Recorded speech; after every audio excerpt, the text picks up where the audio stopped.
오시느라고 수고하셨습니다. 예, 수고 별로 안 하신 것 같아요. 피곤함이 안 보이십니다. 제가 잘 모르시는 분들도 계신 것 같아요. 여기에 다들은 대부분 제가 알지만 또 안 계신 분들이 있어가지고 제 이름은 전귀천입니다. 전귀천. 저희 아버지께서 직업에 귀천을 갖지 말라고 제 이름을 글쎄 귀천이라고 지어놓고는 제가 얼마나 놀림을 받았겠어요. 학교 다닐 때. 근데 그 이름이 딱 맞는 것 같아요. 정말로. 그래서 제가 원하는 방향으로 삶이 진행되진 않았지만 다양한 일들을 하면서 하나님의 주신 사명들을 감당하고 있습니다. 이 교회는 제가 옥스퍼드를 가기 전에 목회했던 곳이에요. 4년 동안 목회를 했고요. 그리고 채신동 교회는 제가 여기 오기 전에 목회를 했었고요. 그래서 두 교회가 이번 주일 같이 예배한다니까 제가 마음이 너무 뿌듯하고 감격스럽습니다.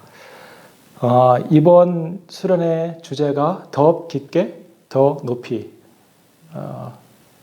잘 모르시는 것 같아요. 네, 더 깊게, 더 높이. 욥기를 선택을 했어요. 컨택을 받고 제가 이제 못 한다고 했어요. 이번 달 제가 너무 바빠가지고 저희 집사람은 제가 얼마나 바쁜지 알 겁니다. 제 책상에 1000페이지 되는 논문 3개가 올려져 있어요. 지금도 올려져 있을 겁니다.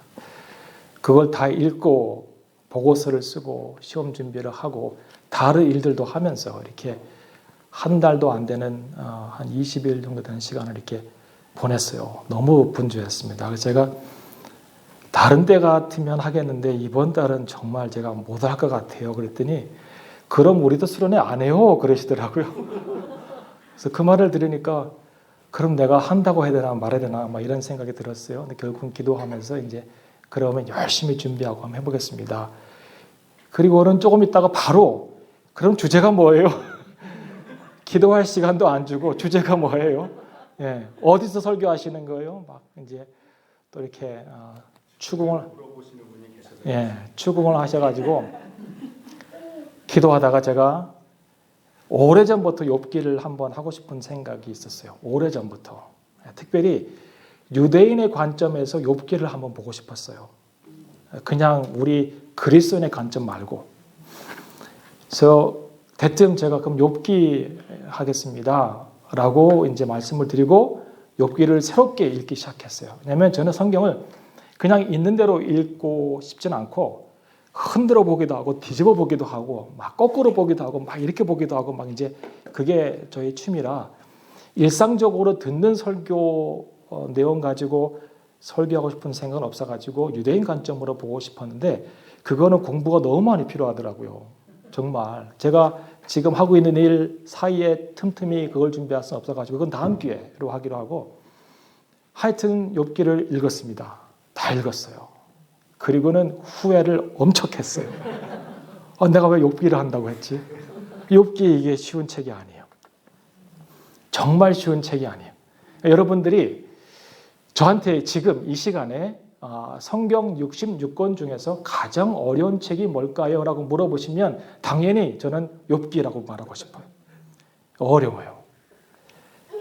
보통 어려운 책이 아니에요. 왜 어렵냐면 일단은 욥기의 문학적 구조가 참 읽기 쉽지 않아요. 그러니까 서론 부분은 산문이에요. 본론 긴 부분은 다 운문이에요. 그러니까 시예요. 시인데 그 욥이 살았던 그 시대 아니면 이 욥기가 쓰여졌던 그 당시의 사회적 문화적 상황들을 잘 모르면 이 시를 이해하기가 쉽지 않아요. 시는 사실은 시대적인 배경을 좀 품고 있거든요. 예? 그 이육사의 시를 일제 시대를 이해하지 않고는 우리가 이해할 수 없는 것처럼 그런 거죠. 그리고 또 결론은 산문이에요. 그렇게 복잡한 문학적 구조를 가지고 있습니다. 본체가 좀 다르기도 하고요. 근데 더 어려운 거는 뭐냐면 읽으면 읽을수록 어떤 말이 옳은지 이게 구분이 안 돼요. 누가 옳은 말을 하고 있는지. 분명히 이제 우리는 서론을 읽었고 결론을 알기 때문에 엘르바스와 빌닷과 소발이 하는 말은 옳지 않고 욥이 하는 말들이 이제 옳다고는 알고 있는데 그들의 말이 멋진 게 많아요. 정말. 그 중에 하나가 내 시작은 미약하였으나 내 나중은 심히 창대하리라. 집집마다 그냥 하나씩 다 붙여놓고 그 뭐 이사신방 기업 창립 예배하면 다 그거 붙여놨죠. 그거 다 떼야 돼요. 그거 다 떼야 돼요. 왜냐하면 그거는 사람의 말이에요. 멋있어 보이나. 성경에는 하나님 말씀만 있을까요? 그렇지 않아요. 성경에는 사람의 말도 있어요. 대부분 하나님 말씀이지만 사람의 말도 있고요. 사탄이 한 말도 있어요. 성경 안에는. 아무것도나 막 이렇게 좋다고 갖다 붙이면 안 돼요. 그래서 뜻이 이해가 안 되는 부분도 있습니다. 근데 그 욥이 한 말과 친구들의 말을 잘 비교해 보면 제가 그랬잖아요. 욥의 친구들이 한 말들이 이제 좀 헷갈리게 된다고. 왜냐하면 이 사람들이 갖고 있는 신앙생활의 일반화의 오류가 있어요.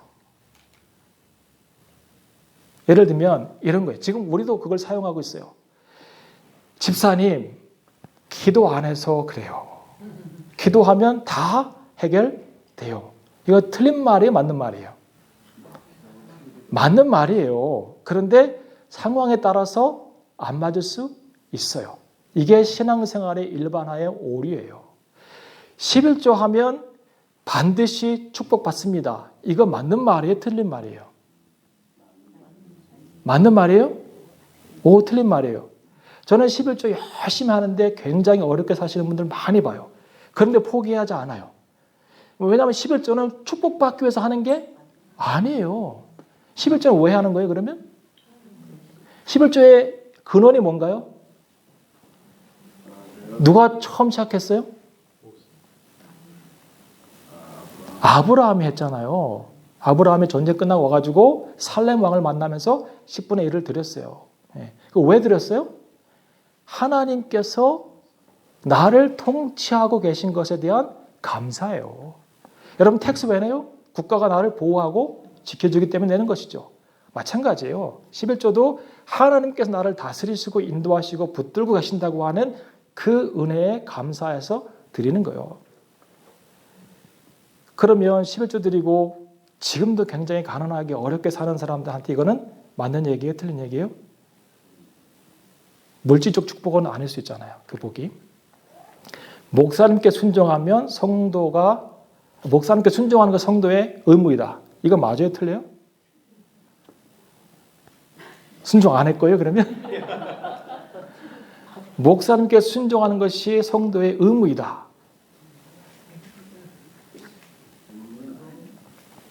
의무는 아니에요? 목사님께는 예의를 갖추면 되고 순종은 하나님께 하는 것이죠. 목사님한테 크게 막 이렇게 순종할 일도 별로 없습니다, 요즘에는. 주일 성수를 잘하는 사람이 신앙생활 잘하는 것이다. 맞는 말인데, 그죠? 맞는 말이에요, 그죠? 주일 성수해야 되는 기본이에요. 근데 주일 잘 지키고 나머지 6일은 딴짓하는 사람도 많이 있어요.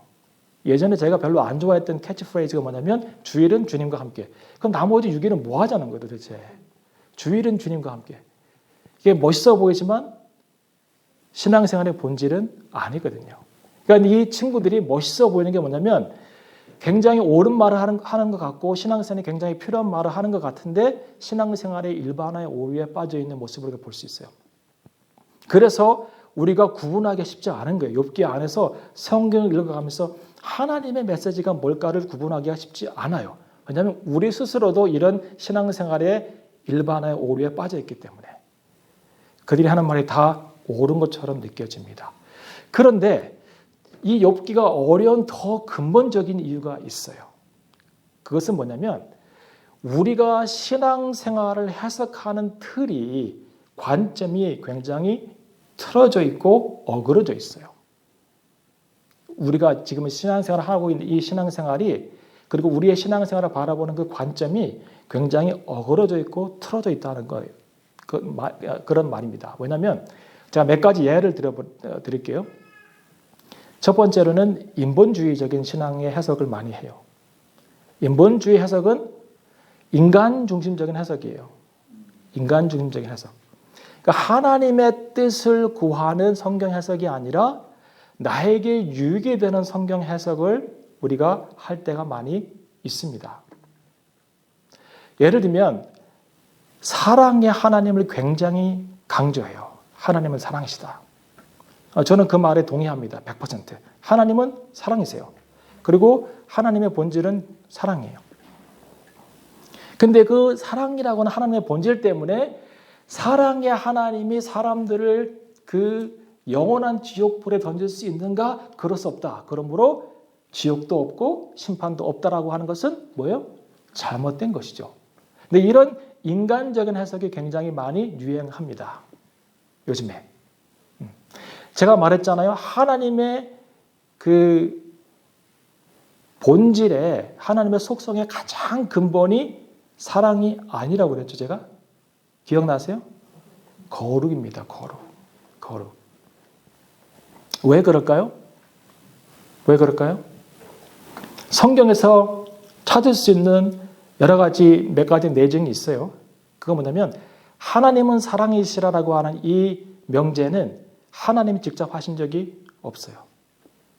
요한이 한 거예요. 요한이 하나님은 사랑이다라고 하는 명제를 성경에 말했어요. 물론 하나님이 사랑이세요.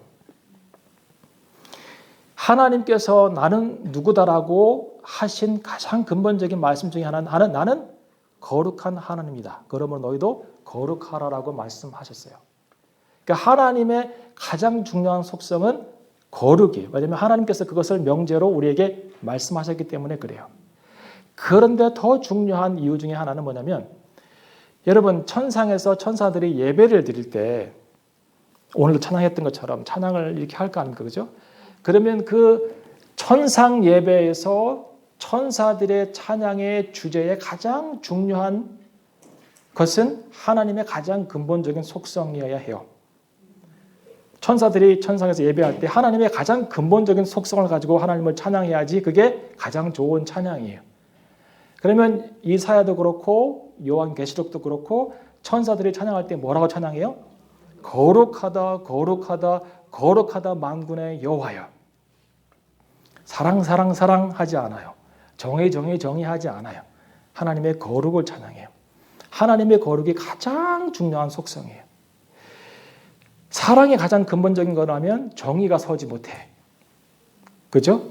그래서 이 하나님의 가장 근본적인 속성이 거룩이기 때문에 이 거룩이 사랑과 정의를 뒷받침하고 있는 거예요. 그래서 사랑과 정의가 공의롭게 조화를 이룰 수 있는 거예요. 하나님이 거룩하기 때문에. 근데 사랑을 강조해서 인간적인 해석으로 하나님이 사랑이기 때문에 심판도 없고 영원한 형벌도 없다라고 얘기하는 것은 굉장히 문제가 있죠. 근데 이런 해석으로 욥기를 바라보면 하나님은 아동학대자예요. 의로운 사람을 학대했다고요. 이 얘기를 누가 해요? 왜 욥기가 어렵냐면 점점 우리는 인본주의의 끝을 달려가고 있어요. 사람이 중심이 되는 세상을 살아가고 있어요. 그런데 이것도 이제 안 맞는 게 뭐냐면 포스트 휴머니즘이 나오고 있어요. 트랜스 휴머니즘이 나오고 있어요. 이제 기계와 더불어 사는 세상이 왔고 하여튼 그런 시대로 가고 있어요. 그런데 아직까지는 인간이 중심이 되는 세상으로 이 세상이 옮겨가고 있다 이 말입니다. 이런 사상들이 교회 안에도 성경 해석에도 들어오게 되었고 그래서 자꾸 성경을 그런 관점으로 보는 거예요. 그래서 욥기가 어렵습니다. 또 한 가지는 경영주의. 경영주의가 뭐예요? 내가 계획한 대로 이루어준다는 거예요. 저는 한국교회 가장 큰 불만이 이거예요. 내가 계획한 대로 되니까 꿈꾸라는 거예요. 이게 맞는 얘기예요? 이게 성경적인가요? 꿈꾸라. 그러면 그 꿈이 이루어진다. 하나님 안에서 꿈꾸라. 자꾸 꿈을 꾸라는데 무슨 꿈을 꾸라는 거예요? 뭐가 되라는 거예요 도대체? 성경은 이렇게 얘기하고 있어요. 잠언 16장에 사람이 마음으로 자기 계획을 세울지라도 그 걸음을 인도하시는 것은 누구예요? 하나님이세요. 하나님이 인도하시는 거예요. 하나님이. 여러분 인생이 여러분 계획대로 됐습니까? 지금까지? 저는 제가 계획한 대로 안 됐어요. 왜냐하면 저는 계획이 없었어요. 어렸을 때 저도 아직도 기억나요. 너 꿈이 뭐냐 물어보면 저는 택시 운전사였어요. 택시 운전사. 꿈이 없었어요. 뭐 다양한 친구들은 다양한 꿈들을 얘기한 저는 꿈이 없었어요. 그리고 하나님 만나고도 뭐 꿈이 없었어요. 나를 드렸어요. 하나님 앞에. 예. 하나님 만나고 나를 그냥 드렸어요. 그냥 한번 어떻게 해보세요. 하나님 내 인생 가운데. 하나님이 좋으신 분이라는 걸 내가 알고 있으니까 저를 한번 사용해 보세요. 그냥 드렸어요. 지금까지 그냥 이끌림 받는 삶을 살고 있어요. 내가 한 번도 능동적으로 적극적으로 내 삶을 계획해서 내가 이뤄간 적은 1도 없어요. 하나님은 아세요. 제 삶을. 난 계획하지 않아요. 그런데 하나님이 인도해 가세요. 끌려가는 거예요. 그런데 행복해요.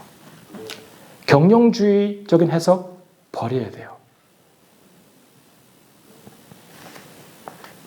또 한 가지는 실용주의적인 거예요. 잘 되는 게 축복이다. 뭐든지 워킹하는 게 이건 선한 것이다. 라는 그런 생각들이 많이 있잖아요. 특별히 한국 그리스도인들은 이 생각이 많아요.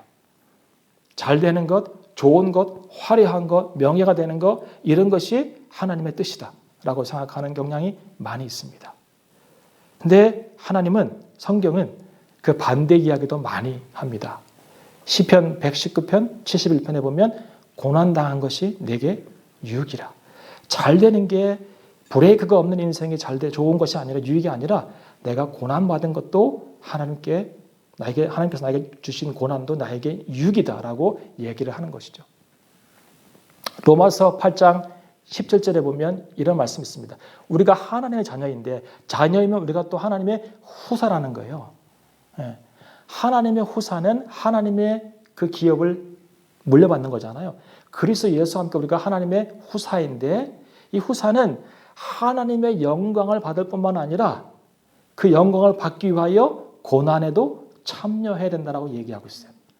우리가 자녀이면 하나님의 후사이면 영광도 나누지만 고난도 참여해야 돼요. 신앙생활 속에서 고난은 굉장히 중요한 포인트입니다. 욥기는 구약의 성경에 여러 가지 구분이 있는데 그중에 지혜서, 케트빔이라고 하는 지혜서의 묶음의 한 책입니다. 욥기, 시편, 잠언, 전도, 아가서가 지혜서입니다. 그중에 한 권이에요. 자, 욥기 1장을 펴보세요.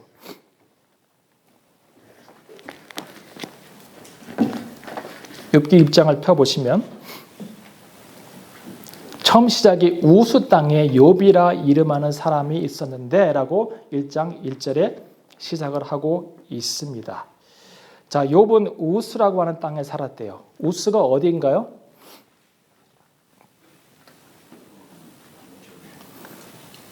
지금 시대 말고 성경 시대로 따지면 에돔 족속들이 살았던 곳이에요. 에돔 족속. 그러니까 지도를 보면 이렇게 이스라엘이 있고요. 갈릴리 바다가 있고 요단강에 내려오고 사해 바다가 있고 그 다음에 이쪽 아래는 수에즈만 이렇게 쭉 내려와서 시내산이 있고 이쪽 오른쪽은 아카바만이라고 하는 이제 바다가 있잖아요. 그죠? 이 아카바만 시내산 이렇게 있고 이 아카바만과 사해 바다 사이에 있는 그 지역, 에돔 지역 아니면 그 우스라고 하는 땅이 이제 이 지역이에요. 에돔 사람들 살았다. 그러니까 이스라엘의 남쪽 네게브의 동쪽에 있었던 그런 지역입니다. 그 엘리바스가 온 지역이 대만이라고 하는 지역이에요. 중국 옆에 있는 대만은 아니에요, 그죠? 어이로 되어 있어요, 대만. 거기도 에돔의 한 부분입니다. 그러니까 이제 그 지역에 있는 사람들이 겪었던 일이에요. 언제 이런 일이 있었을까요? 언제? 욥이 언제 살았을까요? 보통 우리가 아브라함 시대라고 얘기해요. 그죠? 증거는 뭔가요? 욥기 1장부터 42장까지 읽으면서 욥이 언제 살았다고 하는 생각을 할 수 있는 근거가 있던가요? 네, 추적해 봅시다. 에스겔서 14장에 보면 그 이스라엘 사람들의 세 믿음의 영웅을 얘기하고 있어요. 하나는 노아예요. 또 하나는 욥이고 또 하나는 다니엘이에요. 그래서 이제 대충 보면 욥은 노아와 다니엘 사이에 살았던 그 어떤 사람이에요. 근데 지금도 아직까지도 이 범위가 넓죠, 그죠? 예. 노아는 홍수 그때 살았던 사람이고 다니엘은 포로로 끌려가서 살았던 사람이기 때문에 굉장히 이 지금 폭이 넓습니다. 조금 좁혀오면 여러분 그 욥기에 보면 제사 이야기가 나와요, 그죠? 근데 제사를 드리는데 제사장이 있습니까, 없습니까? 없어요. 그러면 율법 이전이에요, 율법 후예요? 율법 이전이죠. 오늘 좀 반응이 좋습니다. 율법 이전이에요, 그죠? 그러면 모세 율법 이전이니까 노아부터 모세까지로 좁혀져요, 그죠? 잘 따라오고 있어요.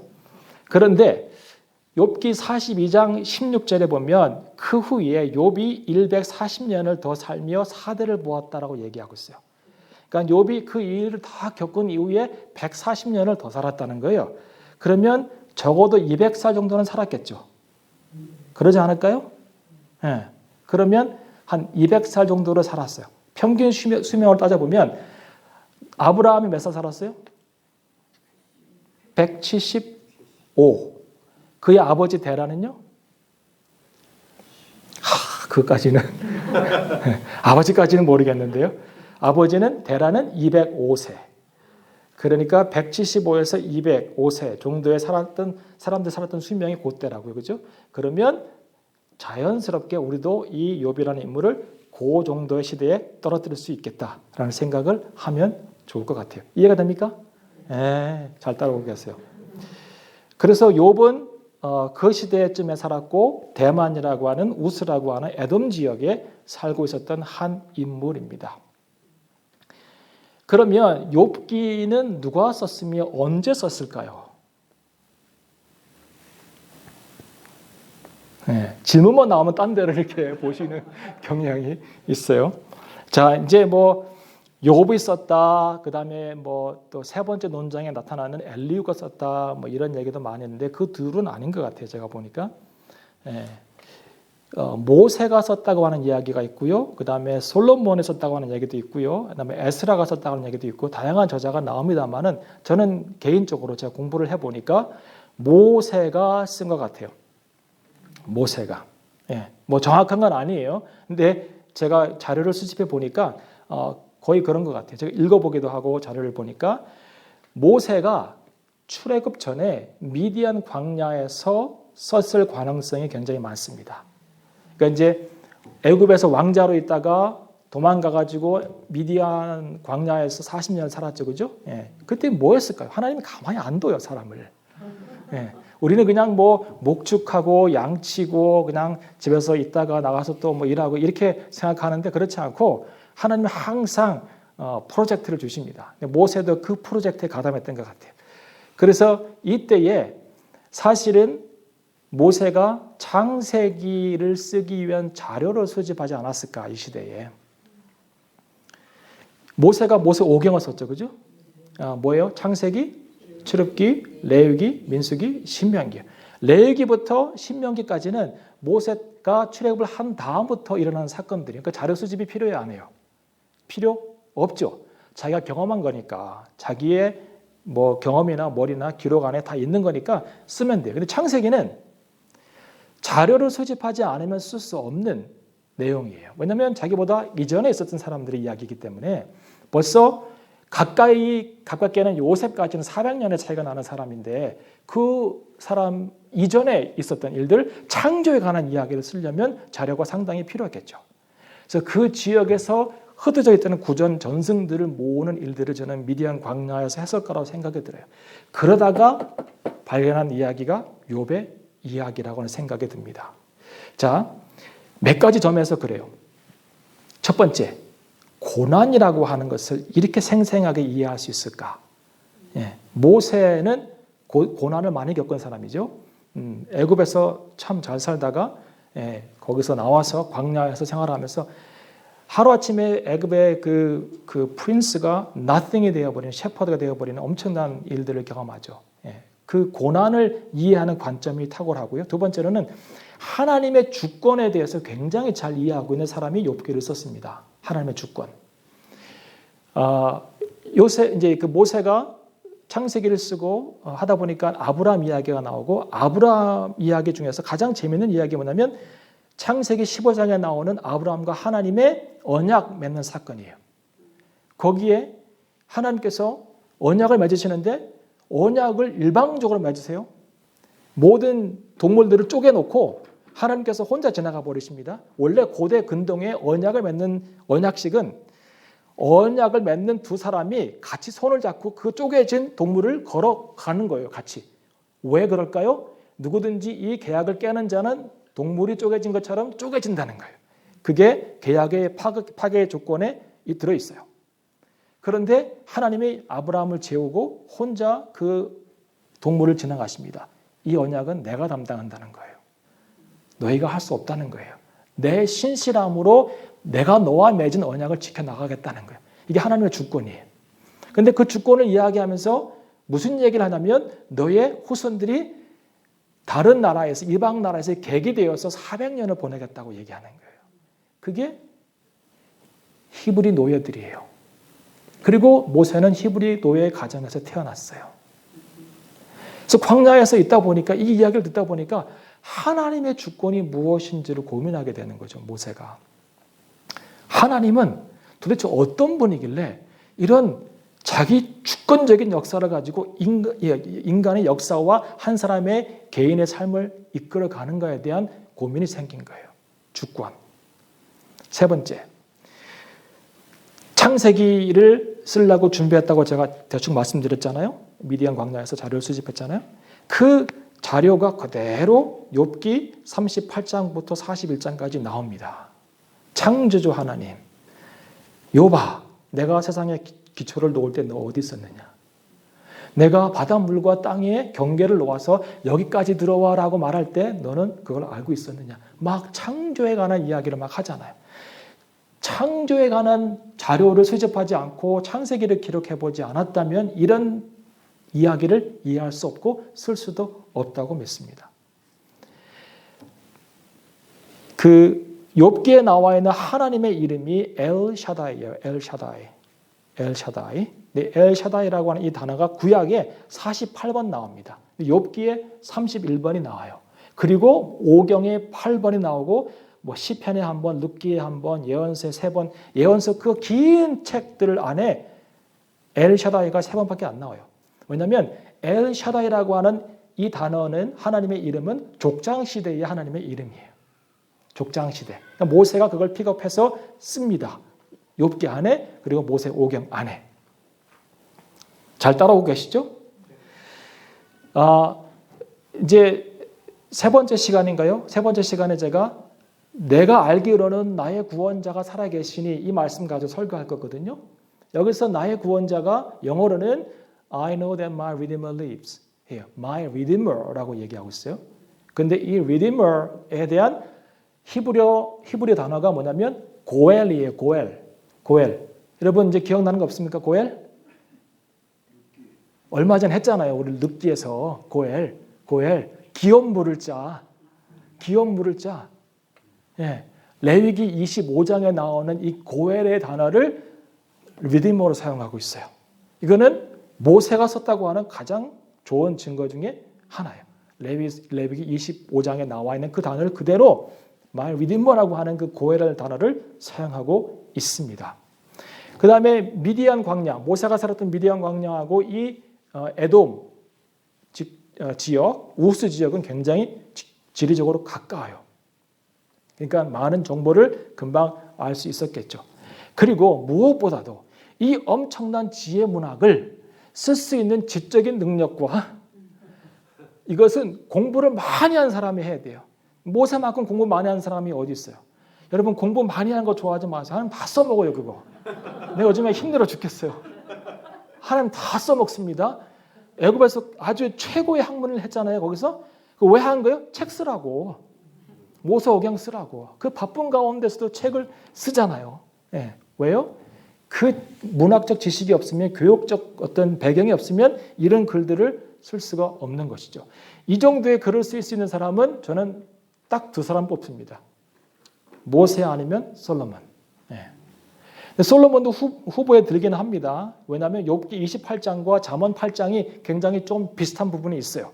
욥기 28장 12절에 보면 지혜는 어디서 얻으며 명철이 있는 곳은 어디인가라고 하면서 이제 욥이 막 얘기하는데 잠언 8장 1절에 지혜가 부르지 아니하느냐 명철이 소리를 높이지 아니하느냐 하면서 또 솔로몬이 글을 쓰기 시작해요. 그러니까 지혜와 명철이 겹친다고 해가지고 이런 얘기를 하기도 합니다만은 제 생각에는 솔로몬은 그것을 못 썼을 것 같아요. 이 욥기를. 여러 가지 이유로. 제가 다 설명하지는 않겠습니다. 한 가지 이유는 부인이 너무 많았어요. 자, 그래서 이제 모세가 제가 공부를 끝낸 이유는 부인이 하나이기 때문에 제가 다 해주니까 다 해주니까 하여튼 오늘도 뭐 예약하고 어플리케이션 만지고 하는 얘기하면서 또 한번 웃었어요. 전 다 해줘야 돼요. 죄송합니다. 오늘 집안 얘기 안 하기로 약속을 하고 왔는데 저 다 해줘야 돼요. 뭐 어플리케이션 하나 누르는 것까지 다. 이게 안 돼. 그래서 보면 이거 누르면 돼. 그래요? 하여튼 부인이 많으면 글 못 써요. 물론 솔로몬 글을 쓰긴 했지만 그래요. 그래서 제 생각에는 모세의 작품이 아닐까 하는 제가 문학적 상상력을 가지고 한번 생각을 해보았습니다. 근데 일리가 있죠? 네. 감사합니다. 욥기의 구조는 굉장히 간단해요. 1장, 2장은 서론이에요. 그리고 3장부터 37장까지는 1차, 2차, 3차 변론이 있습니다. 3장부터 14장까지는 1차 변론이고 15장부터 21장까지는 2차 변론이고 22장부터 37장까지는 3차 변론이 있어요. 욥과 친구들이 막 변론하는 거예요. 그 다음에 38장부터 41장까지는 하나님이 갑자기 나타나셔가지고 욥에게 막 폭풍우 같은 질문을 막 쏟죠. 그죠? 그 다음에 42장은 결론이에요. 이게 욥의 그냥 전반적인 구조입니다. 어렵지는 않아요. 그래서 이 구조 가지고 제가 설교를 이제 쭉 해나갈 겁니다. 오늘은 욥기의 서론 부분을 가지고 제가 설교할 거고, 이제 그 다음에 1차, 2차, 3차 논쟁, 그 다음에 하나님께서 말씀하시는 부분, 결론, 이거 가지고 설교를 5번을 할 겁니다. 욥기를 보는 관점, 아주 잘못된 관점 하나. 그거는 뭐냐면, 고난 중에 인내하면 축복이 2배로 온다. 이런 아주 몰상식한 관점을 가지고 욥기를 보는 분들이 많은데, 놀랍게도 제가 들어본 설교 중에 80%는 이런 내용이었어요. 대부분 한국교회의 설교가 그렇습니다. 특별히 저쪽 부흥회하거나 기도원 쪽의 설교는 다 이래요. 인내하라. 반드시 내가 너를 들었으리라. 반드시 내가 너를 축복하리라.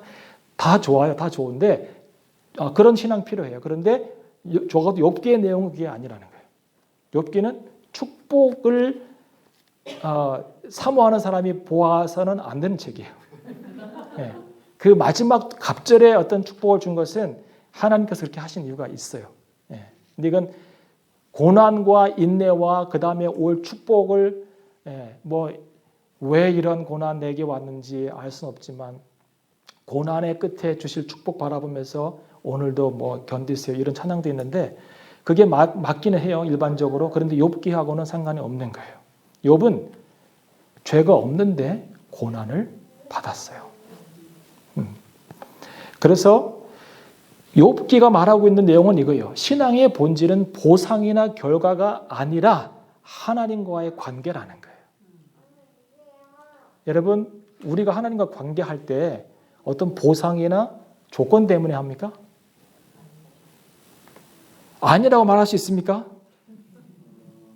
여러분의 기도로 생각해 보세요. 하나님 이거 해주시면 제가 이거 할게요. 이거 되면 좋겠어요 하나님. 이거 되면 내가 여기서 해가지고 드릴게요. 제가 어떻게 이런 걸 잘할까요? 저도 그런 기도 하니까. 급할 때는 저도 막 해요. 목사고 뭐가 없어요. 이거는 우리 인간의 본질이에요. 신앙의 본질은 보상이나 결과가 아니라 하나님과의 관계예요. 하나님과의 관계가 영성입니다. 제가 영성 얘기를 좀 할 텐데 영성이 하나님과 관계예요.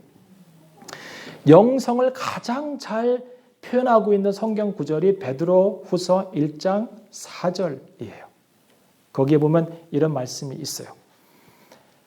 형제들아, 하나님께서 우리에게 보배롭고 지극히 큰 약속을 주셨다. 그리고 그것으로 인하여서 정욕으로 인한 세상에서 썩어질 것을 피하여 하나님의 성품, 신의 성품에 참여하게 하셨다. 정욕으로 썩어질 것을 버리고 하나님의 성품, 신의 성품에 참여하게 되는 것. 그래서 우리도 하나님의 성품을 닮아가는 것. 그것이 영성입니다. 영성은 퍼포먼스가 아니에요. 막 기적을 행하고 어떤 치유를 일으키고 하는 것이 영성이 아니라 그것은 영성의 side effect 아니면 뭐 바이 프로덕트라고 할 수 있겠죠. 바이 프로덕트. 이거는 영성의 본질이 아니고 우리가 하나님과의 관계를 잘 할 때 그때 생겨나는 다양한 부산물들이지 영성의 근본은 아니에요. 영성의 핵심과 본질은 뭐냐면 하나님과의 깊은 관계인데 하나님의 성품에 참여하는 것이고 그렇기 때문에 하나님을 닮아가는 것. 저 사람의 말과 행동과 모든 것을 봐도 하나님 같아. 제가 이번에 저희 아들 결혼하면서 주례를 누굴 부탁할까를 고민을 많이 했어요. 저한테 해달라고 해가지고 나는 그날 인조이 하고 싶었어요. 내가 거기서 뭐 설교하는 거 부담 때문에 아니면 그 예식하는 것 때문에 막 긴장하는 게 아니라 그날 인조이 하고 싶었어요. 그래서 나는 안 된다 라고 해놓고 누가 좋을까를 찾았어요. 근데 조건은 딱 하나예요. 조건은 하나. 내가 알고 있는 사람 중에서 가장 하나님 닮은 사람. 그게 우리 아들의 결혼 주례하는 사람의 조건이었어요. 찾고 기도하다가 한 사람이 떠올랐는데 가장 가까운 사람. 저희 학교의 교수 중에 한 분인데 막 옥스프로라고 하는 분인데 그분은 내가 언제 어느 때 어느 상황에서 봐도 하나님 닮은 것 같아요. 그냥 얼굴이 빛나. 여러분 보셨죠? 몇 분들은. 너무 하나님 같아요. 그분이 하나님의 성품에 참여하니까 그 성품이 몸에 배는 거예요. 예. 요즘 무슨 뭐 윤며들다, 전며들다 막 그러는데 우리가 하며들다를 해야 돼. 하며들다. 하나님의 성품에 스며들어야 돼요. 이게 영성이에요. 누가 나를 보면 하나님의 성품에 스며들어가지고 하나님의 향기가 나고 하나님 닮았구나라고 얘기해 줄 수 있는 그런 사람이 돼야지. 수련회 가서 어떻게 3박 4일을 내가 그 사람하고 같이 이러면 곤란하잖아.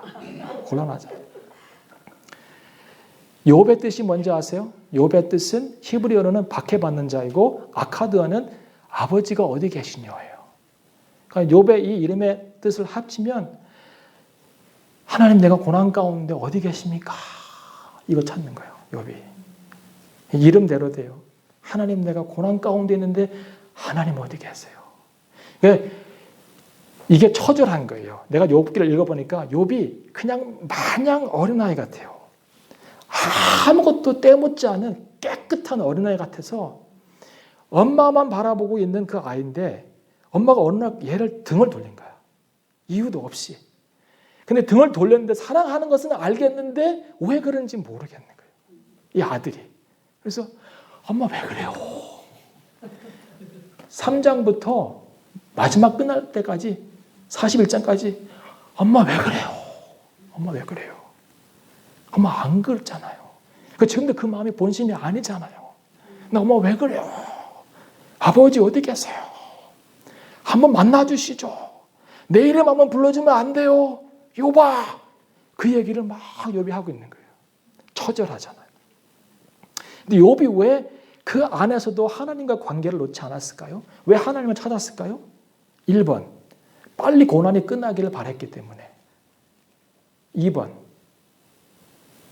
내가 의롭다고 하는 것을 친구들에게 증명해 보일 분은 이분밖에 없으니까 그분이 빨리 오셔야 돼. 이게 2번. 3번, 어떤 삶이 내 삶 가운데 계속 진행돼도 좋으니까 나한테 등 돌리지 마세요. 다시 이전 관계로 돌아가고 싶어요. 3번 뭘까요? 3번 이제 아시겠어요? 그럼 이제 끝난 거예요. 이거 알면 끝난 거예요. 끝. 이거예요. 고난 빨리 끝나고 싶다. 이것도 있어요. 사실은 그 안에 막. 2번 진짜 이 친구라고 하기에는 진짜 얘네들 진짜 내가 옆에 있었으면 진짜 한 대 쳤을 거예요, 진짜. 예. 나같이 착한 사람들 그런 막 이게 올라오는데 욥은 얼마나 그랬을까요? 내가 제일 싫어하는 게 억울한 거예요. 내일 그 얘기 좀 할 텐데 나 억울함 많이 당했어요. 근데 하여튼 근데 그거보다도 하나님 다시 관계하고 싶어요. 그거예요. 조건 없이 어떤 것 없이 내 고난에 진행돼도 괜찮으니까 아버지 한번 만나고 싶어요. 이 얘기를 욥이 하고 있는 거잖아요. 여러분 고난과 영생에는 영성 얘기를 해드렸는데 고난과 영생에는 아주 밀접한 관계가 있어요. 이건 동전의 양면 같아서 뗄 수가 없는 거예요. 고난이 우리 가운데 오면 우리가 힘들죠. 어렵죠. 그런데 고난이 우리에게 주는 엄청난 유익들이 있어요. 여러분 법궤를 만든 나무가 어떤 나무인지 아세요? 영어로는 시띠나무라고 하고 한국말로는 조각목이라고 해요. 조각목. 이 시띠나무는 광야 한가운데 있어요. 그런데 하나님께서 왜 시띠나무를 가지고 법궤를 만들려고 했을까? 저는 이해를 해요. 이게 광야 한가운데 있으니까 물이 없잖아요. 그러니까 이거는 물 찾아서 계속 내려가는 거예요. 메마르면 메마를수록 태양이 내려지면 내려줄수록 이 뿌리는 계속해서 밑으로 내려가는 거예요. 지하 30m, 40m까지 내려간대요. 나무 높이는 1.5, 2m 정도. 근데 뿌리는 계속 내려가는 거예요. 이게 고난이 주는 어떤 효과예요. 여러분 제가 리처먼드 파크를 가봐도 여기 파크를 가봐도 영국 나무들은 그냥 쓰러져 있어. 그냥 뿌리까지 뽑혀가지고 쓰러져 있어요. 왜 그럴까요? 뿌리가 깊지 않아요. 왜 뿌리가 깊지 않을까요? 비가 많이 오니까 물 찾아갈 이유가 없는 거예요. 이렇게 추운 여름이 어디 있어요, 세상에 도대체. 비가 많이 오고. 예.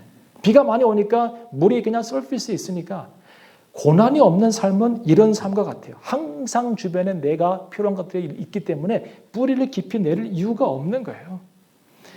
여러분 고난이 힘들어요. 저도 고난이라고 하는 것을 많이는 안 겪었지만 겪을 만큼 겪었고 욥을 조금 이해할 수 있을 만큼 겪었어요. 그런데 고난이 주는 유익이 반드시 있어요. 정말 있어요. 안 겪어본 사람은 몰라요. 제가 요즘에 걱정하는 것 중에 하나는 이것도 하나의 기우긴 한데 쓸데없는 생각이긴 한데 형통하게 살다가 풍성하게 살다가 신학대학을 가가지고 목사가 되는 후배들은 무슨 고난을 겪어봤을까? 이 아이들이 어떤 설교를 할까 나중에 좀 걱정이 돼요. 솔직히 말하면. 여러분 고난이 왜 중요하면 왜냐하면 고난이 올 때 내 안에 무엇이 있는지가 드러나는 순간이에요. 고난이 와야 내 안에 무엇이 있는지 드러나요. 내 안에 있는 게 영성이라 그랬잖아요.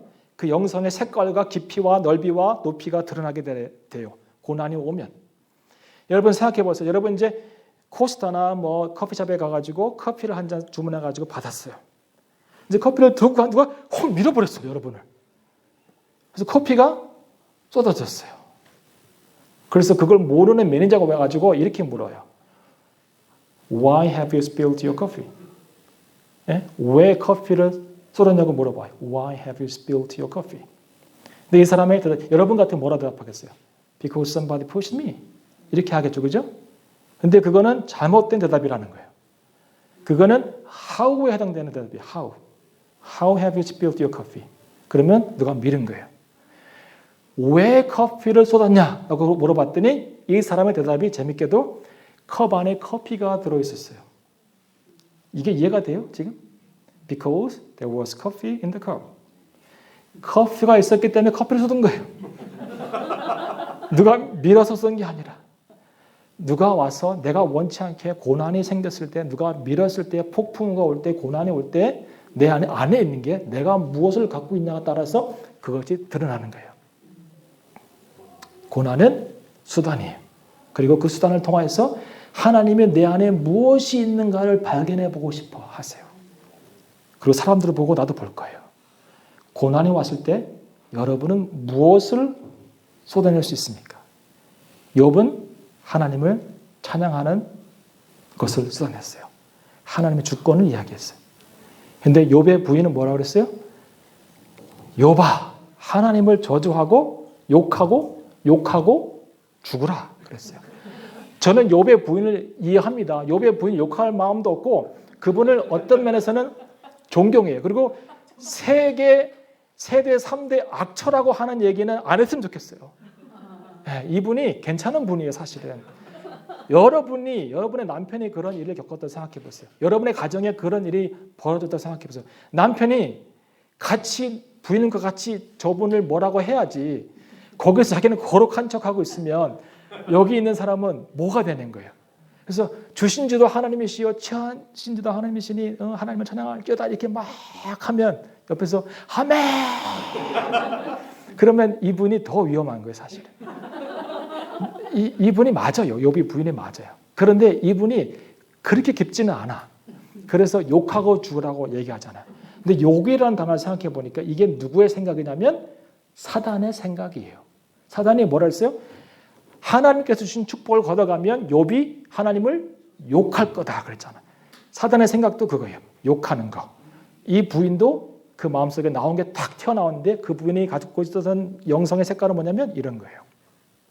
고난이 오면 내 안에 무엇이 있는지를 드러나게 되어 있습니다.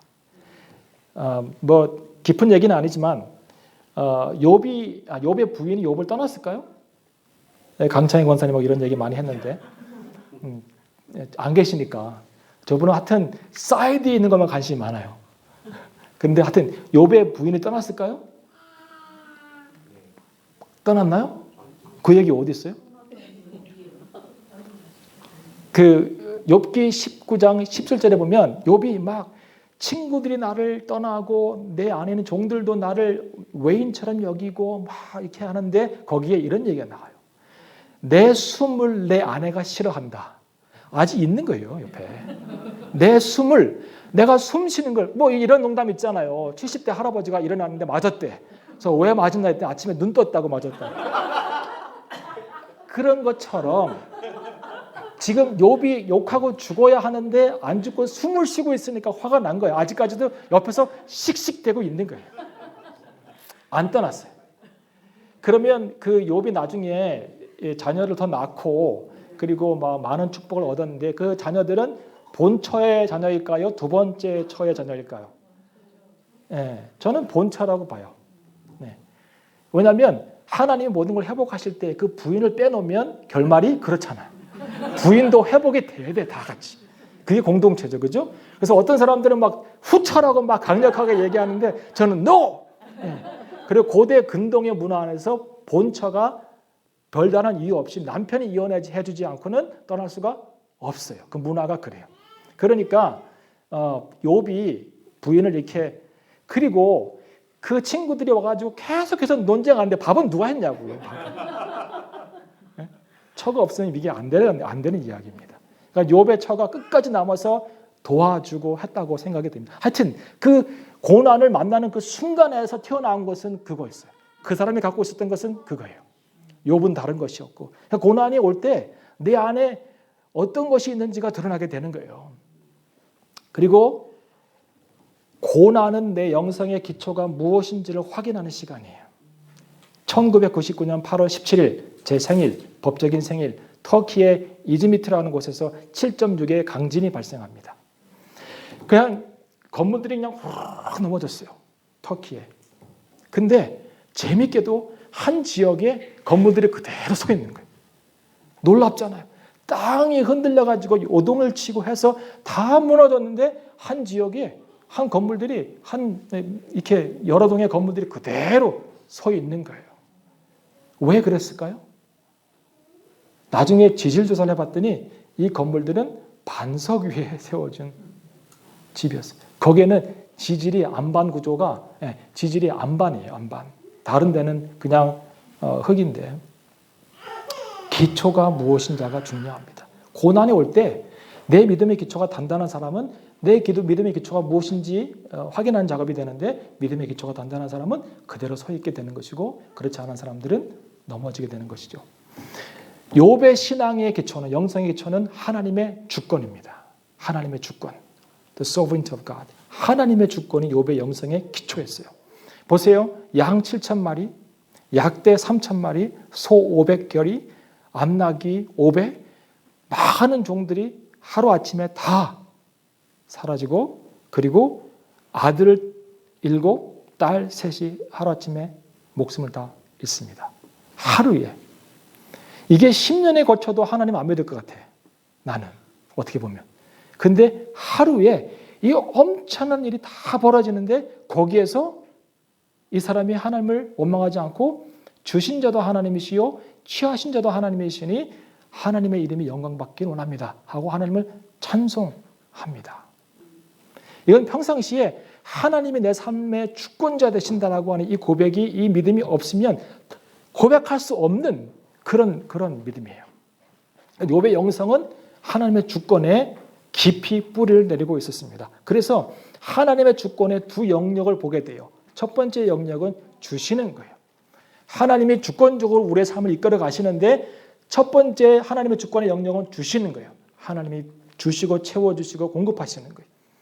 두 번째 하나님의 영역, 주권의 영역은 취하시는 거예요. 근데 우리가 인간적으로 신앙생활 할 때 하나님의 주권과 통치를 인정하는데 주심의 그 영역은 인정하지만 취하심의 영역은 인정하기가 쉽지 않습니다. 저는 영국에 와가지고 특별히 자식을 잃은 부모가 신앙을 버리는 것을 많이 봤어요. 왜냐하면 취하심도 하나님의 주권의 영역의 한 부분이라고 하는 것을 인정하지 못하는 거예요. 이 교회도 그렇고 다른 데도 그렇고 제가 그분들을 많이 만났어요. 자식이 어떻게 하나님 내 자식을 데려갈 수 있나. 어릴 때 10대도 안 됐는데 어릴 때. 그러면서 하나님의 취하심의 주권의 영역을 믿지 못하니까 신앙을 버리더라고요. 여러분 C.S. 루이스 아시죠? 아주 유명한 영국 작가. 그도 자기 부인을 암으로 잃었을 때 하나님을 뭐라 얘기하냐면 코스믹 새디스트라고 그랬어요. 코스믹 새디스트. 그 믿음 좋은 C.S. 루이스도 상실을 경험한 다음에 그 상실까지도 취하신 것도 하나님의 주권이라는 것을 인정하기 쉽지 않으니까 하나님을 우주적인 학대자라고 과학자라고 막 그렇게 얘기를 했어요. 한때는. 그러니까 이 취하심도 하나님의 주권의 영역 안에 있다고 하는 것을 인정하기 쉽지 않아요. 그런데 전도서 3장을 펴보세요. 전도서 3장. 이제 이 욥기가 지혜서 중에 하나니까 지혜서를 좀 넘나들 건데 전도서 3장을 보십시오. 욥기, 시편, 잠언, 전도서 3장.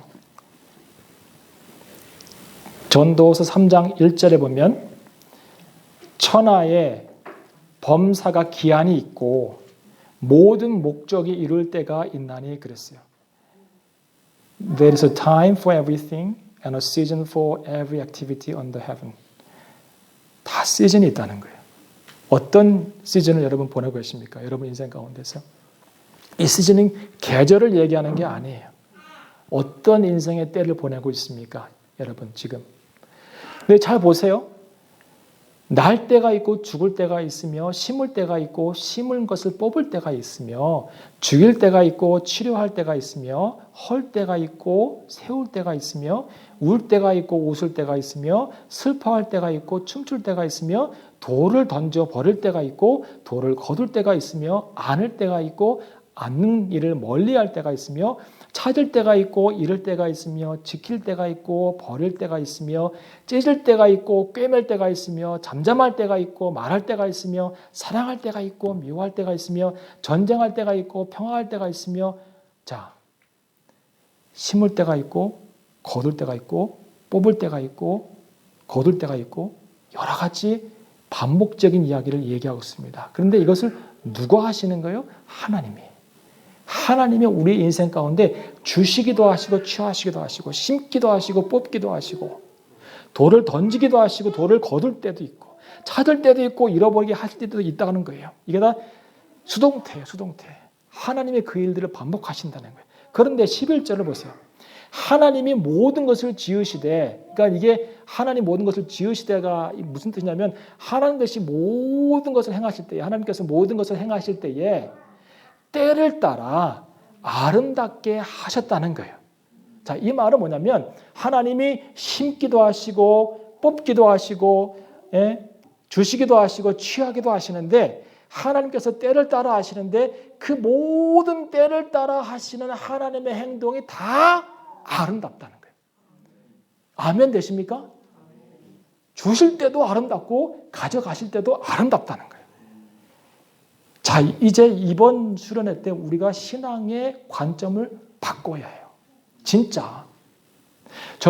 저도 그렇지만 우리가 신앙생활의 개념 안에서 하나님께서 본래 우리에게 하기 원하시는 신앙생활의 본질에서 우리가 얼마나 멀어져 있는가를 아주 적나라하게 보면서 저도 놀라고 회개하고 그래요.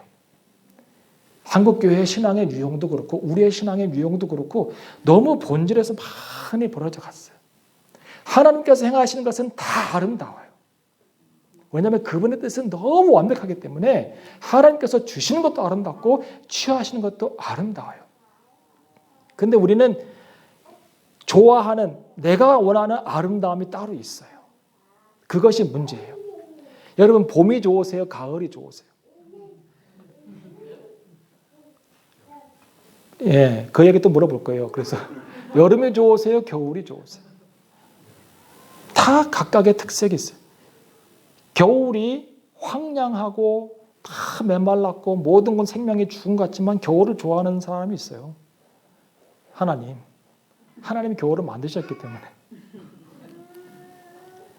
여러분 출생이 아름다울까요? 죽음이 아름다울까요? 성경에 이런 얘기가 있어요. 성도의 죽는 것을 여호와께서 귀중히 보시는도다. 시편 116편 15절. 하나님이 성도의 죽음을 아름답게 보신대요. 출생도 귀한 거예요. 죽음도 아름다운 거예요. 하나님께서 보시기에는. 저는 제 인생에서 정말 아름다운 몇 분의 얼굴들을 봤는데 그 중에 한 분이 뭐냐면 저의 처의 외할머니예요. 이분이 장사하시고 얼마 전에 소천하셨는데 머리가 백발, 키는 작으세요. 요만하세요. 근데 평생 기도하신 분이에요. 근데 머리가 허여세요. 예, 머리가 허여시고 평생 농사일을 하셨기 때문에 안 하셔도 되는데 자녀들이 다 잘 됐는데도 불구하고 평생 농사를 하셨어요. 근데 이마와 이런 데 주름이 깊죠. 얼굴빛은 구릿빛깔이고 그 이제 치아는 빠지셔가지고 많지 않으세요. 근데 지금도 그 얼굴이 선하게 기억이 돼요. 참 아름다우셨어요. 그리고는 하늘나라 가셨어요. 저는 아직 제가 어려서 그런지 죽은 사람을 못 봤어요. 죽은 사람을. 근데 한 번 봤어요. 딱 여기서 목회할 때 레즈라고는 분, 여기서 걸어서 한 2분 거리에 있는 분인데 그분이 생의 마지막을 지나면서 제가 거의 매일 신방하고 찬송하고 기도하고 병원 모셔다 드리고 이제 모셔오고 이런 일을 쭉 했는데 그분의 죽어가는 것이 너무 아름답더라고요. 마지막에 그 하나님과의 끝까지 동행하면서 가시는 모습이 너무 아름다웠어요. 그리고 마지막 날 돌아가실 거 제가 예상했는데 전화가 왔어요. 그 부인이 우리 남편이 갔다고. 그래서 제가 차를 타고 왔어요. 근데 눈물이 안 나고 감사가 나왔어요. 그 모습에서 제가 볼 수 있는 사람의 모습에서 가장 아름다운 모습을 얼굴에서 봤어요. 제가 느꼈어요. 죽음이 아름답구나. 우리가 인간적으로 바라보면 죽음이 아프죠. 힘들죠. 상실이니까. 그런데 성경은 이렇게 얘기하고 있어요.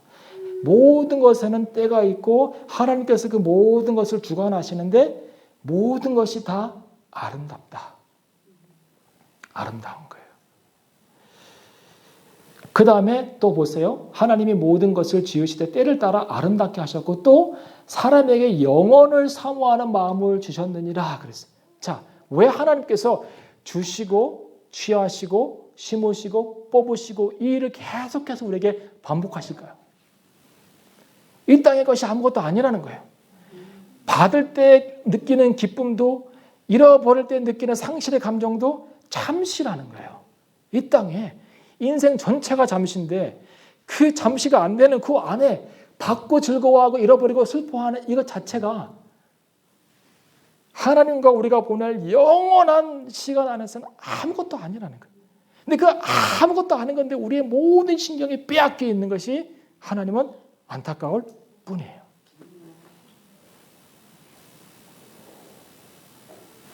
인생의 수많은 ups and downs를 우리가 경험하고 살잖아요. 그 올라가 있을 때, 내려왔을 때 동일하게 우리가 생각해서 해야 될 거 뭐냐면 이것도 잠시이고 나의 영원한 거처는 하나님의 나라라고 하는 것을 알게 하시기 위해서 이것들을 반복하면서 주시는 거예요. 하나님의 주권 안에서. 주권이 중요하죠. 마지막으로 보세요. 그러나 하나님의 하시는 일의 시종을 사람으로 측량할 수 없게 하셨도다. 하나님의 뜻은 우리가 알 수가 있어요? 없어요? 없어요. 이사야서 55장에 보면 이런 말씀이 있어요. 하나님의 뜻은 내 뜻과 다르고 하나님의 길은 내 길과 달라서 하늘이 땅보다 높음같이 하나님의 뜻은 내 뜻보다 높고 하나님의 생각은 내 생각보다 높다라고 하는 말씀이 있어요. 이사야 55장에 나와 있습니다.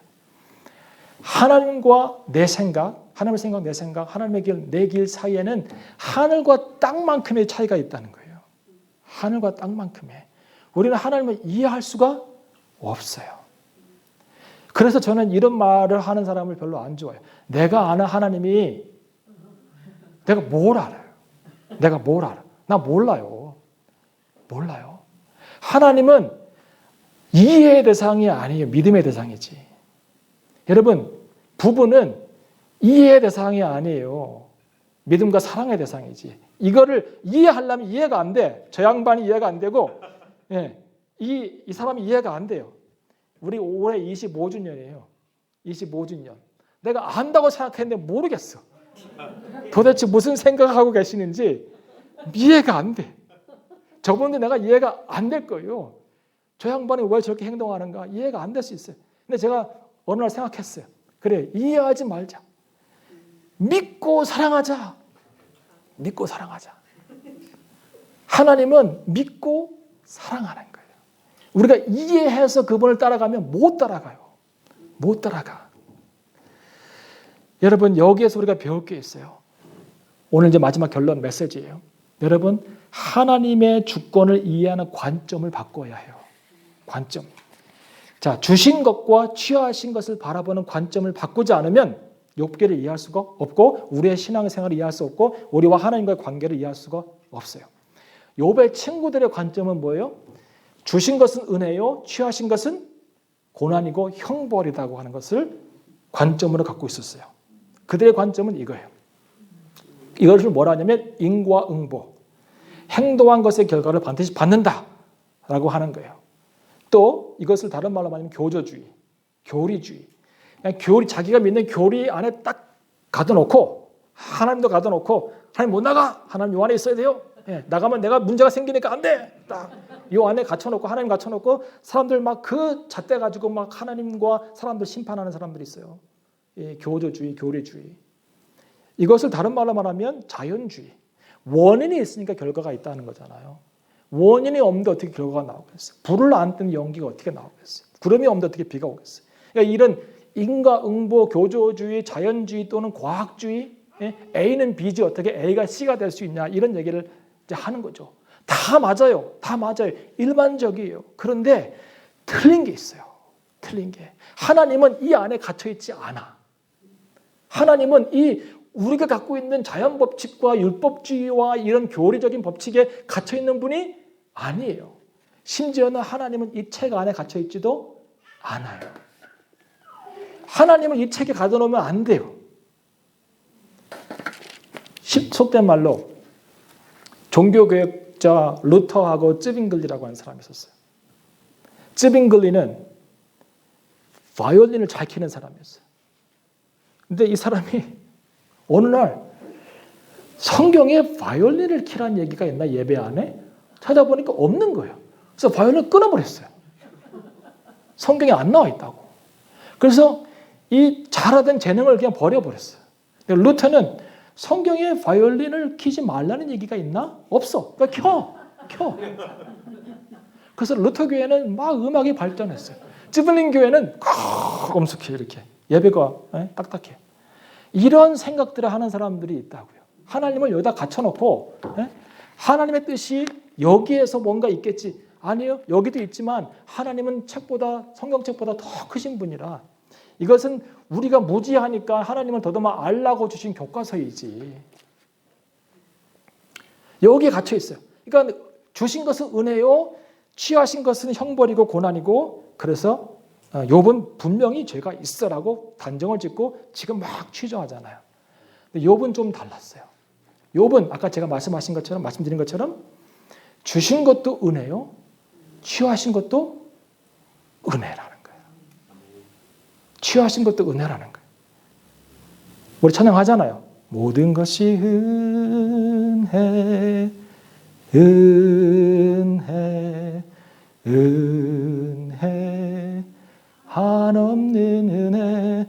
찬양은 모든 것이 은혜라고 해놓고 찬양은 고난이 오면 이건 아니에요. 하나님 어떻게 나에게 이럴 수 있어요? 내가 주일을 빼먹은 적이 있습니까? 내가 11조를 빼먹은 적이 있습니까? 내가 새벽 기도를 안 한 적이 있습니까? 어찌 이런 고난이 내게 왔습니까? 이렇게 나가잖아요. 주신 것도 은혜라는 거예요. 자 보세요. 은혜의 한 측면, 죄인이 구원받는 것. 이거는 인과 법칙에 해당돼야 안 돼요. 죄인은 구원받으면 안 되죠. 근데 죄인이 구원받았어요. 이건 은혜야. 은혜. 말기암 환자가 은혜로 치유받았어요. 이건 뭐예요? 은혜. 아니, 말기암 환자는 죽어야지. 이게 자연 법칙이고 도덕 법칙이고 이게 우리가 살아가는 법칙인데 그런 어떤 변화는 은혜 이렇게 하면서 그러면 믿는 자가 예수 그리스도 때문에 핍박받는 것은 은혜요 아니에요? 아니 믿는 자가 잘 돼야지. 이게 법칙인데 그들의 말에 의하면 친구들의 말에 의하면 이게 법칙인데 믿는 자가 잘 되지 왜 핍박을 받고 있냐고. 왜 쫄딱 망해가지고 어려움을 겪고 있냐고요. 왜 진실한 목회를 하는 사람들은 성도가 안 오냐고요. 교회에. 왜 설교가 정말 말씀대로 성경적으로 설교를 하는 사람한테는 성도들이 안 오냐고요. 나는 그게 의문이에요. 이건 법칙이 아니잖아. 이거는. 그럼 의로운 자가 고난받는 것이 이게 은혜입니까? 아닙니까? 은혜요? 은혜죠. 예수 그리스도가 죄가 없는데 의로우신 분인데 고난받으셔가지고 십자가에서 죽으셨으니까 우리가 그 은혜를 누리잖아요. 그 은혜가 없으면 우리가 어떻게 구원을 받았겠어요? 그럼 은혜의 한 측면만 강조하면은 죄인의 구원받고 막 이런 것만 긍정적인 부분만 강조하면 하나님 주권을 바라보는 시각이 틀린 거예요. 여러분 욥의 고난이 왜 하나님의 은혜인 줄 아십니까? 이제 정리하고 마칠게요. 욥은 하나님과 특별한 관계 안에 살았습니다. 그냥 관계가 아니 우리 같이 그 루스한 그런 관계가 아니라고요. 하나님과 우리가. 욥은 하나님과 특별한 관계에 있었어요. 여러분 혹시 우리 중에 제가 높아심 때문에 물어보는데 여러분 우리 중에 혹시 나도 욥처럼 고난받는 거 아니야? 이런 생각하고 계신 분 계세요? 혹시? 계십니까? 신경 끄세요. 여러분한테 이런 고난은 안 옵니다. 제가 화건컨대 안 오고 저한테도 안 와요. 저한테도. 네. 그건 땡큐 하면 돼요. 하나님한테. 왜냐하면 욥은 하나님과 특별한 관계 가운데 정말 특별한 관계예요. 그게 어디에 나오냐면 하나님께서 욥을 부르시는 장면. 내 종 욥. 이 세 글자. 내 종 욥. 1장, 2장에 2번 나오고 마지막 42장에 2번 나와요. 서론에 하나님께서 욥을 내 종 욥 사단에게 너 내 종 욥 봤어? 너 어디서 뭐하다 왔어? 세상을 두려다니다 왔나이다. 사단은 다니는 애예요. 그냥 여기저기로. 어디 뭐 좀 허접한 애 없나 찾으러 다니는 거예요. 그 허접한 데 걸리면 안 돼요. 알겠죠? 채신턴에 그런 사람 없어요. 근데 어디 허접한 사람 없나 이렇게 두루막 다녀요. 근데 너 그러면 내 종 욥 봤어? 걔가 순전하고 정직하고 하나님을 경외하고 악에서 떠나서 세상에 이런 자가 없다. 하나님의 모든 자랑이에요. 성경 전체를 틀어서 아마 창세 이후로 예수님 오실 때까지 욥 같은 사람은 없을 거예요. 예수님 빼고. 그러니까 내 종 욥 봤냐? 내 종. 내 종이라는 표현이 성경의 구약 성경에 52번 나와요. 제가 다시 해볼게요. 아니요, 쳐다봤어요. 자료. 그런데 에베드라고 하는 히브리 단어인데 에베드. 이 52번에 걸쳐서 나오는 이 에베드, 나의 종, 내 종이라고 하는 이 표현이 많은 사람에게 주어지지 않고 딱 4명 정도에게만 주어져요. 그게 첫 번째 아브라함, 두 번째 모세, 세 번째 다윗, 그리고 욥이에요. 욥은 당세뿐만 아니라 여러 세대를 거쳐서 아니 전 인류의 역사를 봐서 정말 한두 명 나올까 말까 한 정말 깨끗하고 순전하고 하나님을 경외하는 사람입니다. 근데 이 아브라함과 모세와 다윗과 욥을 보세요. 뭐가 공통점인가요? 공통점이 뭔가요? 고난이 하나님의 뜻을 이루는 은혜의 수단이었어요. 목적은 아니야. 고난이 목적은 아니에요. 고난이 목적이면 우리는 진짜 살 수 없어요. 근데 아브라함도 그렇고 모세도 그렇고 다윗도 그렇고 그 사람들 삶 속에서 고난이 없으면 하나님 왜 나는 이렇게 대적이 많습니까? 시편 보면 막 다윗이 그냥 꼴 막 울잖아요.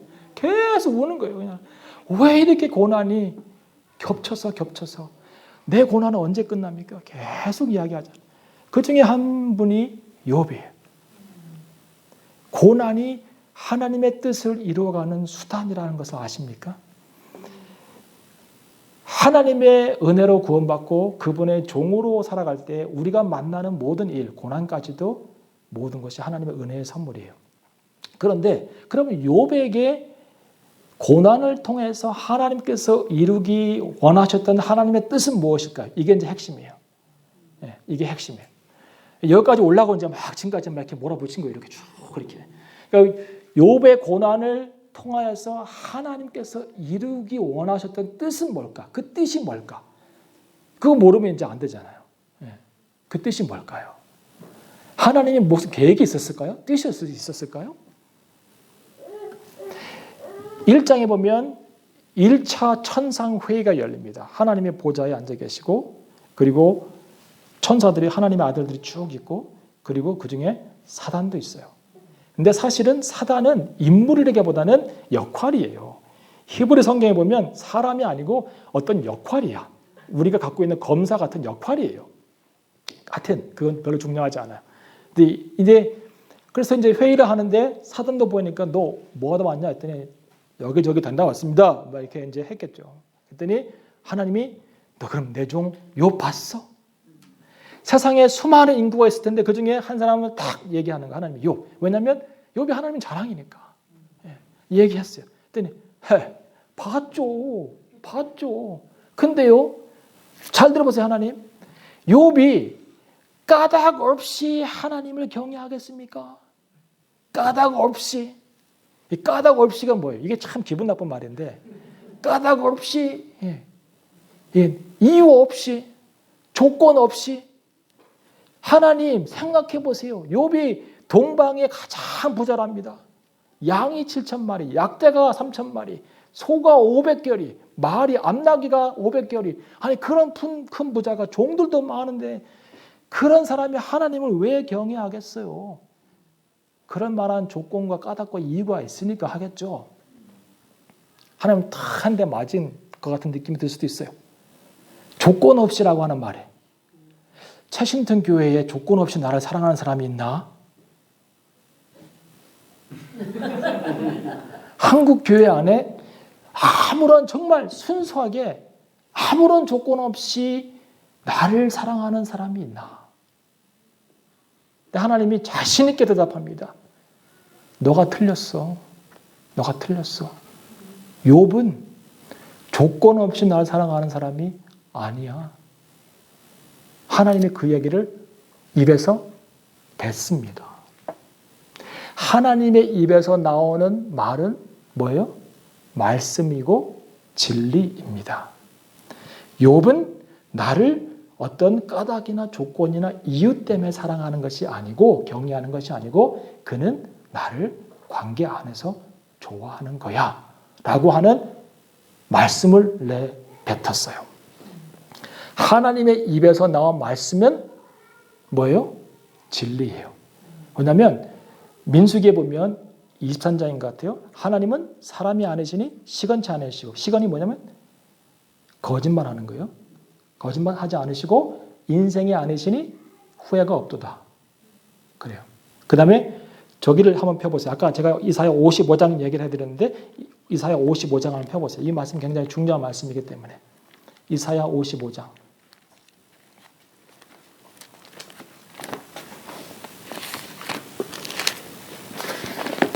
이사야 55장 10절을 보세요.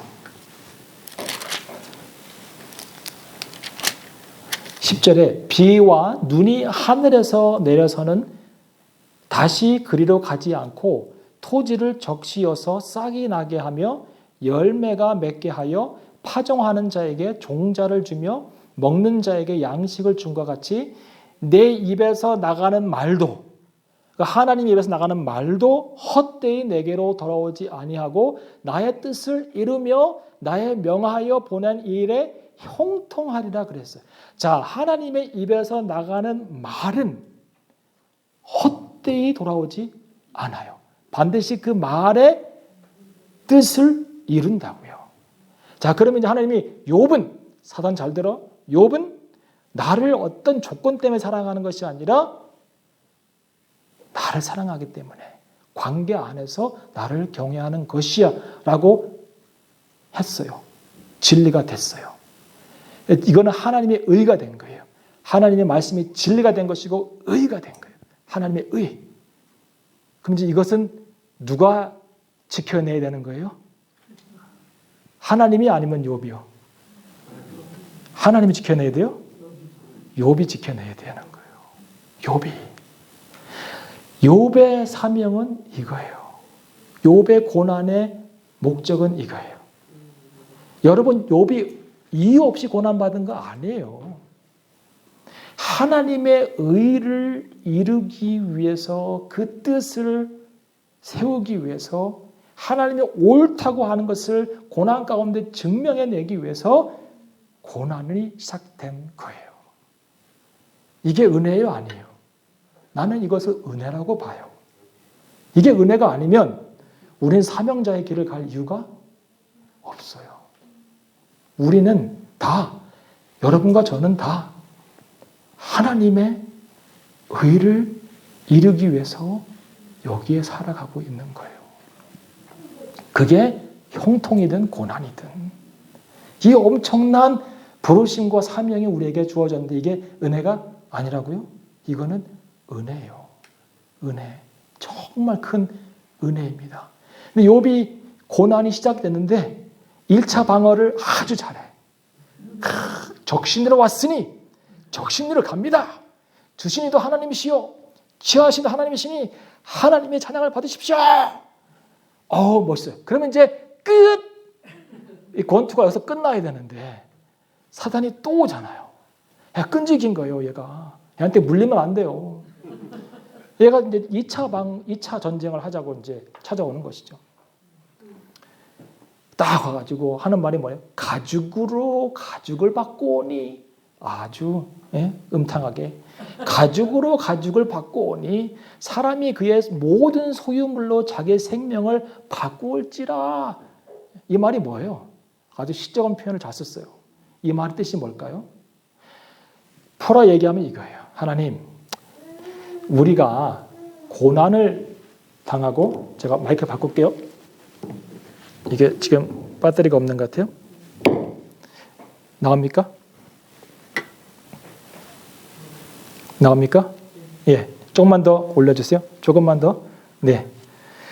자, 욥의 삶 가운데 물리적인 환경이 있어요. 그건 재산이고 자녀이고 관계예요. 이제 물리적인 환경이 무너졌잖아요. 하나님이 울타리를 쳐줬으니까 욥이 하나님을 경외하지. 그러니까 이제 하나님 울타리를 한번 걷어보라 그런 거예요. 그래서 울타리 걷어지니까 환경이 다 무너졌어요. 다 무너졌어요. 근데 보니까 아직도 하나님 찬양하고 있거든요, 얘가. 그러니까 사단이 와서 하는 말이 뭐냐면 또 다른 울타리를 걷어가 보시죠. 가죽으로 가죽을 바꾼다. 고대 근동의 그 사고 안에서는 인간의 몸이 외피와 내피가 있어요. 내피는 몸이에요. 외피는 뭐예요? 영혼이에요. 그 외피가 인간의 영혼을 싸고 있는 거예요. 그게 고대 근동의 사고였어요. 그래서 이 말이 뭐냐면 생명을 이제 몸을 좀 건드리고 건강을 건드리고 생명의 유혹을 받으면 그 영혼을 다른 에게 주어서라도 자기 몸을 지키려고 노력할 겁니다. 이 얘기예요. 무서운 얘기죠. 무서운 얘기예요. 사단의 전략은 항상 이래요. 물리적 환경을 다 깨놓고 우리의 몸을 건드려서 몸의 건강이 문제가 생기고 어려워지니까 그 몸을 지키기 위해서, 육신을 지키기 위해서 우리 영혼을 팔아버리는 행위를 하게끔 하는 것이 사단입니다. 이 얘기를 사단이 하고 있는 거예요.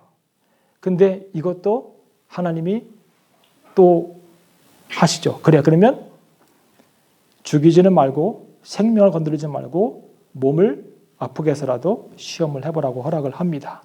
근데 이 모든 것 안에 욥이 우리가 하나님께 복을 받았은지 화도 받지 않아야겠느냐 하고 이 모든 일에 욥이 입술로 범죄하지 않았어요. 그런데 여기서 이제 2차 방황까지 끝났잖아. 이 고백으로. 그러면 욥기는 2장에서 끝나야 돼. 그러니까 친구들이 오지 말고 그냥 딱 끝났으면 이게 완벽한 책이에요. 산문으로 짧게. 그런데 하나님이 그 고난을 계속 허락해 두시는 거예요. 왜 그랬을까요? 왜? 여기서 딱 끝냈으면 너무 좋았을 텐데 계속 고난을 놔두는 거예요. 이 고백까지 하고 끝나면 너무 짧은 시간일 수 있잖아요.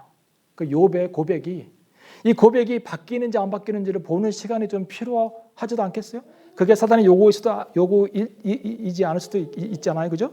그래서 몇 달이 갑니다. 몇 달이. 이게 친구들이 금방 온 게 아니에요. 몇 달이 걸려서 왔고 대화도 항상 한참 진행됩니다. 그러니까 한참 고난이 진행되는 거예요. 그리고 그 안에 하나님이 침묵하세요. 나타나지도 않고 침묵합니다. 그 하나님이 침묵하실 때 뭐 하셨을까요? 여러분의 상상력을 한번 생각해 보세요. 이 엄청난 고난의 이제 시간이 진행되는데 하나님이 침묵하시고 숨어 계시는 하나님이 뭐 하셨을까요? 바라보고 계신 거예요. 바라보고. 욥이 끝까지 승리하기를. 하나님의 의가 세워지고 하나님의 말씀하신 것이 옳다고 증명될 때까지 하나님이 바라보고 계신 거예요. 하나님의 의를 위해서 욥이 고난을 받습니다. 구약에서 유일하고요. 신약에서는 예수님밖에 없어요. 이런 인물이 욥입니다. 예수님이 마태복음에 이런 얘기했어요. 의를 위하여 핍박을 받는 자는 복이 있나니 천국이 저희 것이며. 여기서 의는 어떤 의일까요? 하나님의 의. 하나님의 의를 위하여 핍박을 받는 자는 천국이 저희 것입니다. 여러분, 성도가 살아가는 목적과 이유는 하나님의 의를 위하여 오늘도 살아가는 것입니다. 그분의 의를 대변하고 하나님이 항상 옳다고 하는 것을 증명해내는 삶을 사는 것이 성도의 사명이고 삶입니다. 그것이 하나님의 주권을 인정하는 모습이에요. 그래서 모든 일에 하나님의 주권을 인정하고 사는 사람은 모든 일에 감사와 찬양을 드릴 수 있어요. 욥이 어떻게 이것을 드릴 수 있었을까? 어떻게 주신 자도 하나님이시오 취하신 자도 하나님이시니 하나님께 영광을 돌릴 수 있었을까? 그분을 찬양할 수 있었을까? 하나님의 주권을 인정하니까 찬양할 수 있었던 것이죠. 하나님이 모든 것을 지으시되 행하시되 때를 따라 아름답게 하셨다고 제가 전도 3장에서 말씀드렸잖아요. 할 얘기가 많지만 이제 성경 마지막 한 곳을 보고 제가 마무리하겠습니다. 예레미야서 애가를 펴보세요. 볼륨을 조금만 더 올려주시겠습니까? 예레미야 애가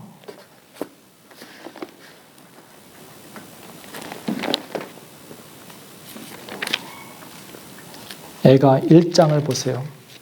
예레미야 애가의 배경은 예레미야가 예루살렘이 멸망당한다고 예언을 계속합니다. 근데 아무도 그 말을 듣지 않아요. 심지어는 성전에 서가지고 이 하나님의 전이 하나님의 전이라고 하는 거짓말을 믿지 말라. 왜냐하면 하나님이 안 계시기 때문에 그건 그냥 집이라. 이런 얘기를 하는데도 안 믿어요. 아무도 안 믿어요. 그렇지만 계속 핍박을 받고 고난 가운데 있으면서 하나님께서 우리를 심판하시기 때문에 돌아오라고 얘기하는데 안 돌아와요. 그래서 결국 유다가 멸망을 당했어요. 그러면 여러분 같으면, 여러분의 선지자면 어떻게 하시겠어요? 내 말이 맞지? 이러시겠어요? 아니에요. 1장을 보세요. 슬프다 이 성이요. 이런 애가를 쭉 씁니다. 얼마나 마음이 아픈지. 하나님의 성이 무너졌으니까요. 슬프다 이 성이요. 본래는 거민이 많더니 이제는 어찌 그리 적막히 앉았는고. 본래는 열국 중에 크던 자가 이제는 과부 같고 본래는 열방 중에 공주되었던 자가 이제는 조공들인 자가 되었도다. 밤새도록 애곡하니 눈물이 뺨에 흐름으로 사랑하던 자 중에 위로하는 자가 없고 친구도 다 배반하여 원수가 되었도다. 유다는 환난과 많은 수고로 인하여 사로잡혀 갔도다. 저가 열방에 거하여 평강을 얻지 못하며 그 모든 핍박하는 자가 저를 쫓아 협착한 곳에 미쳤도다. 시온에 돌아가 처량하며 절기에 나아가는 사람이 없음이로다. 모든 성문이 황적하며 제사장들이 단식하며 처녀들이 근심하며 저도 공고를 받았도다. 이게 그 당시의 처참한 상황입니다. 이것을 바라보고 있는 예레미야는 3장에 보면 3장 19절을 보세요. 내 고초와 재난 곧 쑥과 담즙을 기억하소서. 이 비트네스하고 가을이라고 하는 영어 단어가 나와요. 그러니까 쓰린 거예요. 감정이 상한 거예요. 어떻게 말로 표현할 수 없을 만큼 막 가슴이 심장이 오려오고 너무 아픈 거예요. 막 누가 내 심장을 칼로 베어내는 것 같은 아픔을 막 경험하고 있는 거예요. 왜냐하면 내 백성이 하나님의 전이 끌려가고 파괴되었기 때문에 그런 거죠. 내 심령이 그것을 기억하고 낙심되오나 그래서 엄청난 낙심과 감정의 어려움과 아픔을 경험하고 있어요. 그런데 21절에 보면 중심에 회상한 즉 이게 중요해요. 중심에 회상한 즉 이 회상했다는 단어가 히브리 단어로 아십이라는 단어인데 그 원형은 슈프이라는 단어예요. 슈프. 그 동사예요. 그런데 이 단어의 뜻이 뭐냐면 return이에요. return. 아니면 turning away라는 뜻이에요. 이 말이 뭐예요? 내가 중심에 회상한 즉 뭐냐면 지금 나라가 완전히 망했고 사람들은 끌려갔고 성전은 파괴됐고 하나님의 이름은 땅에 떨어졌고 그리고 그것을 보는 나는 너무 가슴이 무너지고 마음이 상하고 아픈데 그 환경적인 어려움과 내 감정의 어려움을 등지고 내 중심으로 들어가 보는 거예요. 내 중심으로. 내 안에 무엇이 있는지를 보는 거예요. 그게 회상한 즉이에요.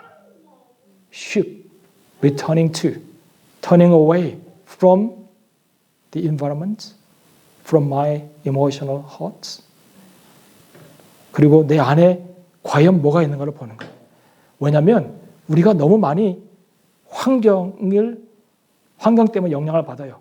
환경의 울타리가 걷어져 버리면 그러면 모든 것을 잃었다고 하는 상실감에 신앙의 어려움을 겪게 돼요.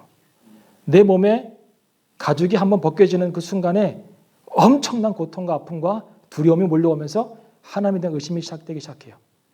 그런데 지금 예레미야가 뭘 얘기하고 있냐면 욥이 했던 똑같은 방법인데 환경에서 벗어나서 내 감정과 내 몸의 상태와 상관없이 내 중심의 깊은 곳에 무엇이 있는가를 다시 한번 가보는 거예요. 거기에 뭐가 있는지. 근데 거기에 뭐가 있는 것을 발견해 보니까 소망이 있어요. 오히려 소망이 있사옵니다. 그러면 여러분 안에 뭐가 있어요? 예레미야가 자기 안에 발견한 그 깊은 곳에 있는 것이 뭐냐면 하나님의 자비와 긍휼과 그 다음에 하나님의 성실하심이에요. 다 망했는데 그것 때문에 내가 마음이 너무 상하고 아픈데 내 영성의 깊은 곳에 있는 것이 무엇인가를 돌아봤더니 거기에는 여전히 하나님의 자비하심과 긍휼하심과 하나님의 성실하심이 있는 거예요. 그것이 소망이 되었어요. 욥이 환경이 무너지고 자기 몸이 망가졌을 때 그때 욥에게 소망을 주었던 게 뭐예요? 욥 안에 가장 깊이 있었던 게 뭐예요? 하나님의 주권. 하나님이 실패하지 않으신다. 하나님은 내 인생을 놓지 않으신다. 내 마음 깊숙한 곳에는 여전히 하나님을 향한 소망과 열망이 있다. 그래서 계속 외치는 거잖아요. 아버지, 어디 계세요? 왜 이러세요? 제 이름 불러주세요. 욥이라고 한번, 욥의 기도 중에 하나가 욥아라고 한 번만 불러주세요. 그러면 제가 살 것 같아요. 이 고난 가운데서. 내 중심에 있는 게 하나님의 주권이니까 내 그거 믿습니다. 믿어요. 찬양합니다. 그러니 내 이름 한번 불러주세요.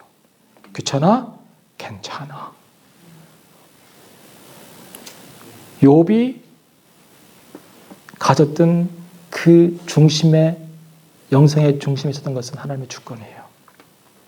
그것 때문에 그 어려운 고난도 이겨낼 수 있었고 하나님께서 옳다고 하는 것을 증명해내는 귀한 사명도 감당하게 된 겁니다. 여러분 한번 눈을 감아 보세요.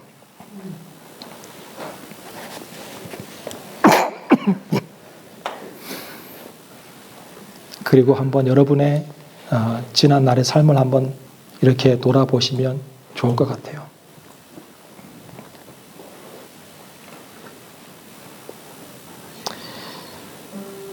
여러분, 저는 이 말씀을 준비하면서 예수님의 절규가 떠올랐어요.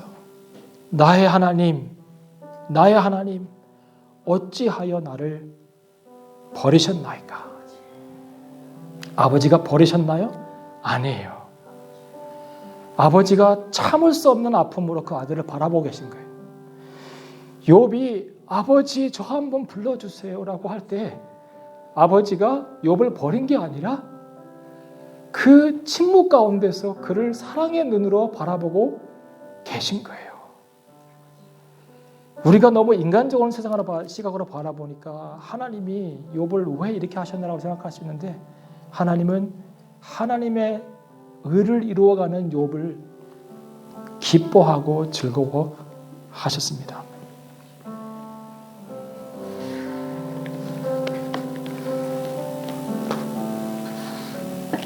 욥이 절규할 때도 하나님은 그 자리에 계셨고 아들 예수가 절규할 때도 하나님은 그 자리에 계셨습니다. 여러분이 아파하는 그 아픔 안에도 하나님이 계시고 여러분의 슬픔과 어려움 가운데서도 하나님이 여러분과 함께 계십니다.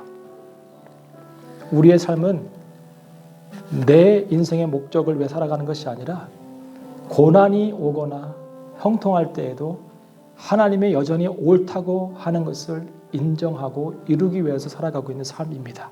그러니 염려하지 마세요. 그러니 두려워하지 마시고 오늘도 주권적인 역사로 여러분을 인도해 가시는 하나님을 신뢰하시기 바랍니다.